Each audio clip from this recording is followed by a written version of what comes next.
Voilà. Bonjour, je suis heureuse de vous accueillir dans ce nouvel entretien de 30 minutes avec. 30 minutes avec est une série d'entretiens avec des décideurs, des activistes, des artistes, des chercheurs et chercheuses sur des questions d'actualité pour le continent africain.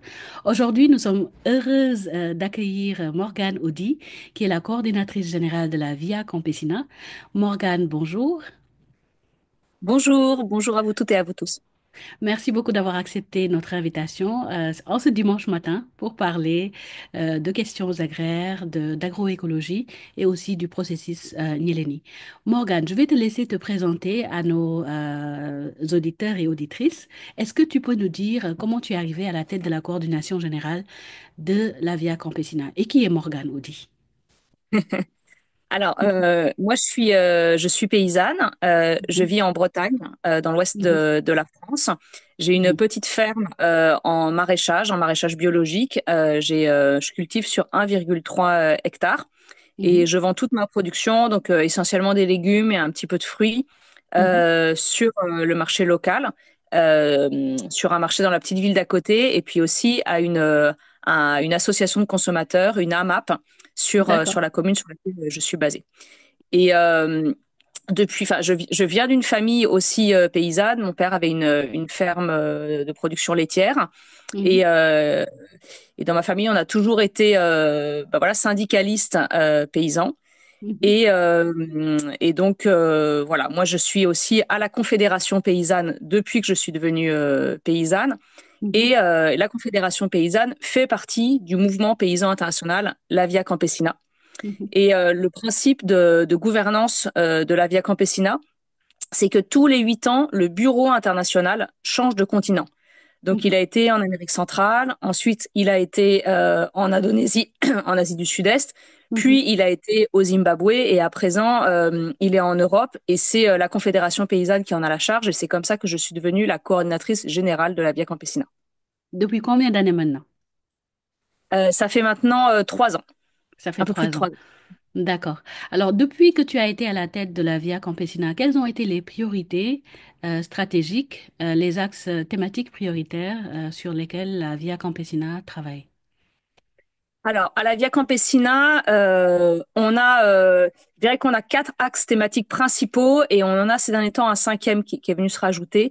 Alors, le premier, on va dire que c'est la souveraineté alimentaire. Ça, on va dire, Mhm, c'est le projet global de la Via Campesina, c'est-à-dire le mhm, droit des paysans, des paysannes, mais aussi de tous les autres petits producteurs avec le reste de la population de décider de comment doit s'organiser la production alimentaire en faveur des populations, en faveur des peuples.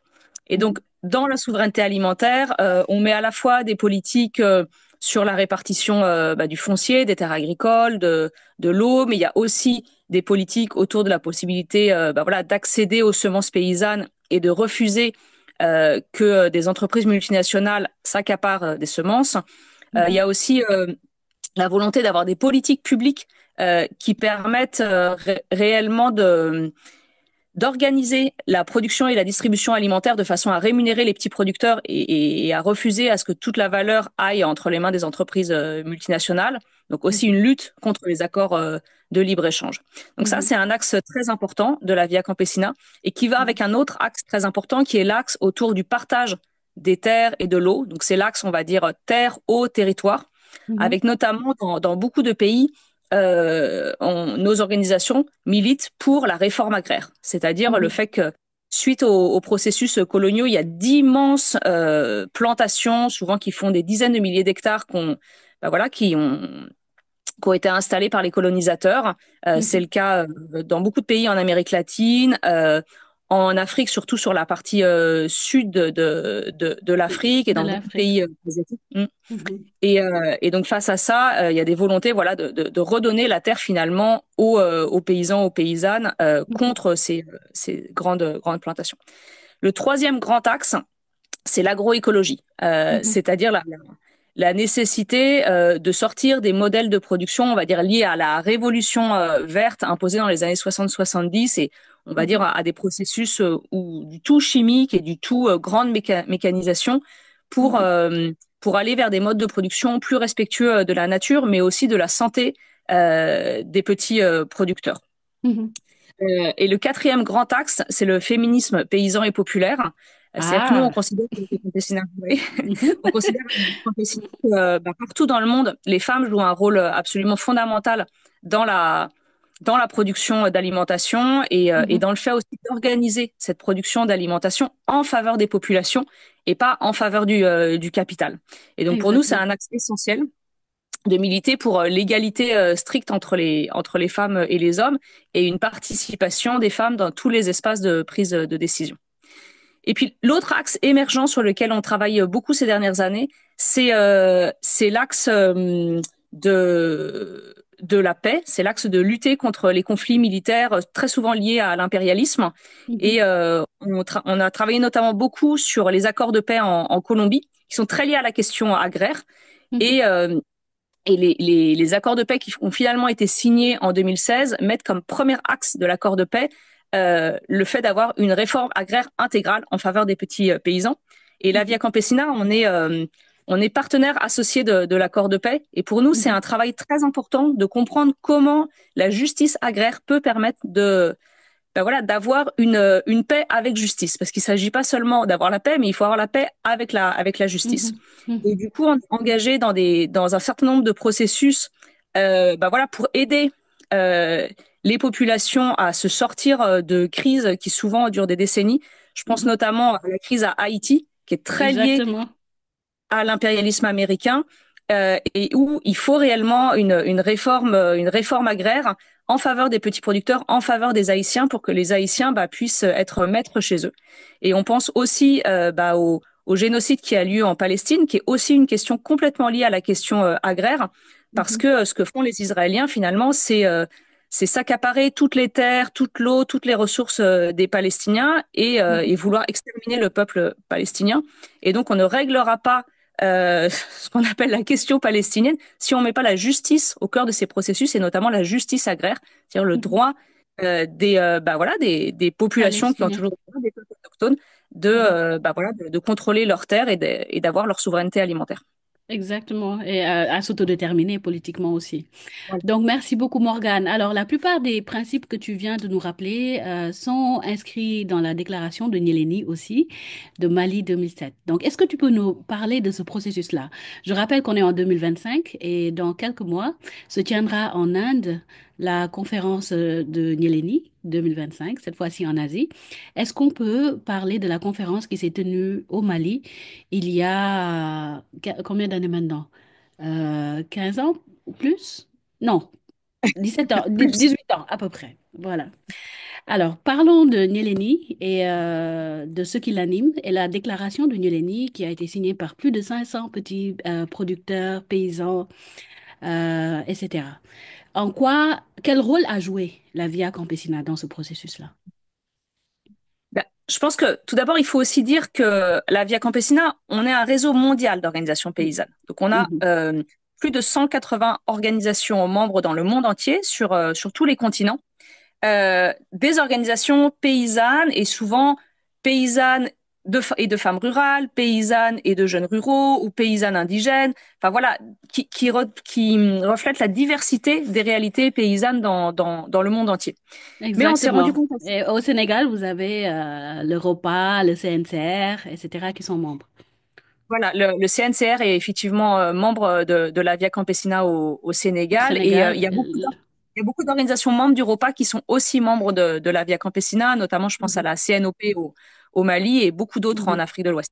mhm, Mais on s'est rendu compte assez tôt que si on voulait réellement changer le rapport de force au niveau mondial, mhm, notamment pour aller contre l'ordre commercial néocolonial basé sur l'Organisation mondiale du commerce, il fallait aussi qu'on s'allie à d'autres organisations de petits producteurs et d'autres secteurs de la société.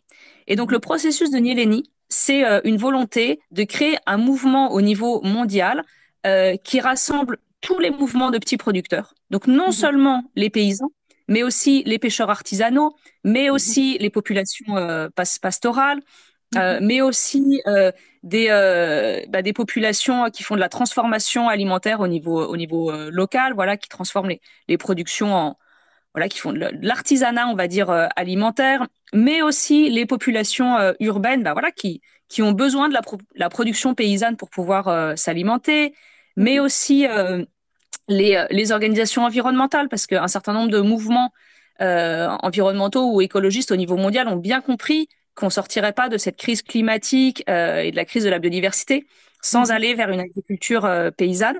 Mhm. Et aussi des organisations féministes qui ont bien compris le lien entre agriculture paysanne et la possibilité d'aller vers une Vers économie l'écologie. sociale et féministe.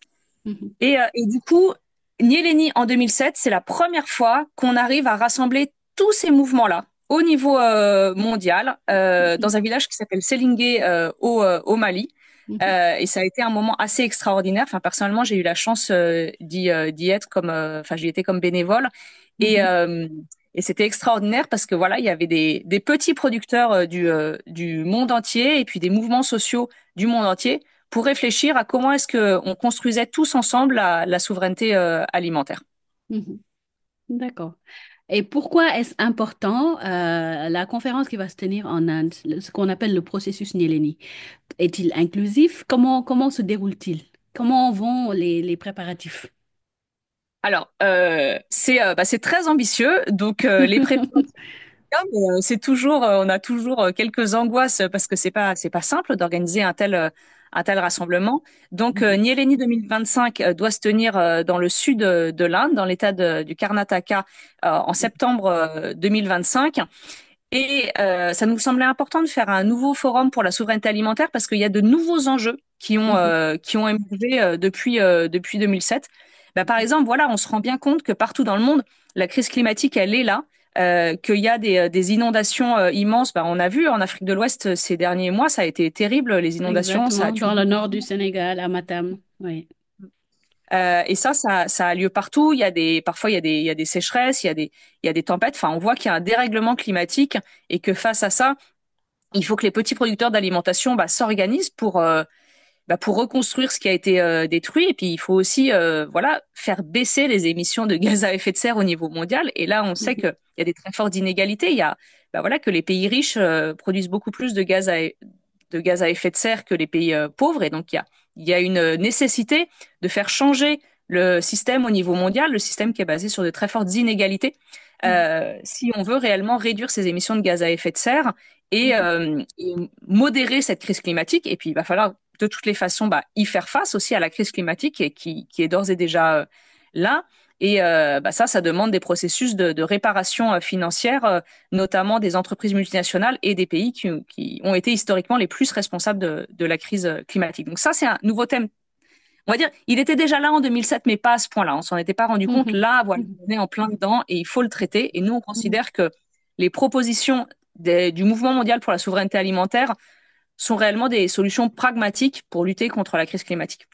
Mhm. Une autre, voilà, l'autre question, je pense, qui était déjà là, mais dont on s'était pas forcément rendu compte du lien très fort avec la question de la souveraineté alimentaire, c'est la question des guerres, de l'impérialisme. Mhm. Et encore une fois, on pense que face à voilà, toutes ces volontés impérialistes et ces guerres qui en découlent, le mouvement pour la souveraineté alimentaire au niveau mondial, on a des réponses et nos réponses, elles sont clairement liées à un internationalisme par le bas, un internationalisme Mhm. populaire, on va dire, Mhm. un internationalisme paysan avec les autres composantes du mouvement social. Mhm. Et, euh, et on veut discuter voilà, de comment faire en sorte d'avoir une justice au niveau mondial pour sortir de ce processus de militarisation et de guerre.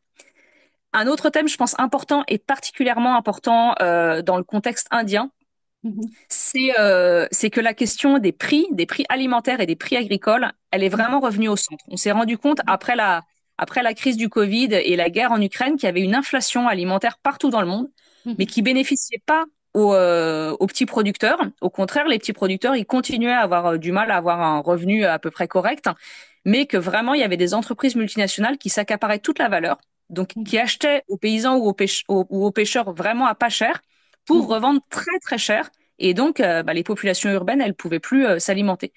Et face à ça, nous, on pense qu'il y a un certain nombre de politiques publiques qui sont mises en place dans un certain nombre de pays, notamment dans les pays asiatiques. Par exemple, des politiques de stock public, des politiques de régulation du marché, Mhm. des politiques de Mhm. contrôle des prix qui sont Mhm. nécessaires à la fois pour assurer des prix justes aux petits producteurs et aussi des prix justes aux consommateurs.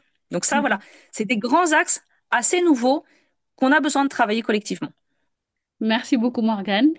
Et si vous deviez dire un mot de ralliement à toutes les coalitions, organisations basées en Afrique, un message de solidarité aussi par rapport à toutes les crises, la polycrise, comme on l'appelle à l'heure actuelle, économique, environnementale, sociale, que beaucoup de pays vivent.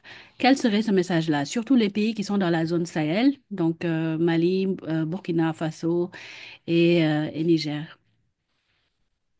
Bah, c'est surtout qu'on a besoin que les mouvements sociaux des pays africains et en particulier d'Afrique de l'Ouest et du Sahel participent fortement à ces processus-là parce qu'on voit qu'il y a des processus en Afrique de l'Ouest assez passionnants. Enfin, ce qui s'est passé ces dernières années, bah voilà, pour sortir des griffes du néocolonialisme français, c'est Mhm. finalement des processus qui donnent quand même espoir.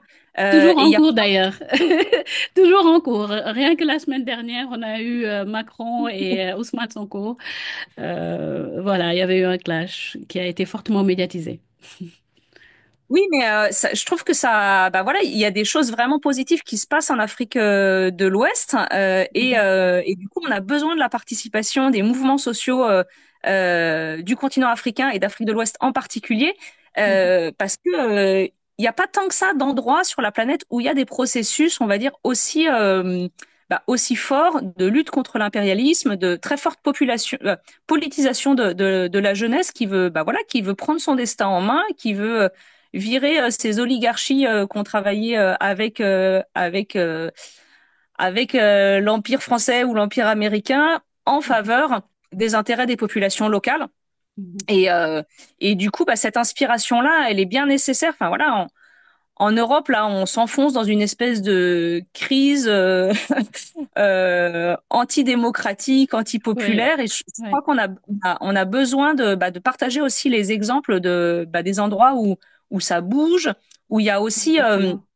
une possibilité de mettre en place un réel changement vers la souveraineté alimentaire, parce qu'il y a un certain nombre de leaders dans les pays d'Afrique de l'Ouest qui veulent mettre en place la souveraineté alimentaire, qui veulent Y compris le remettre Sénégal.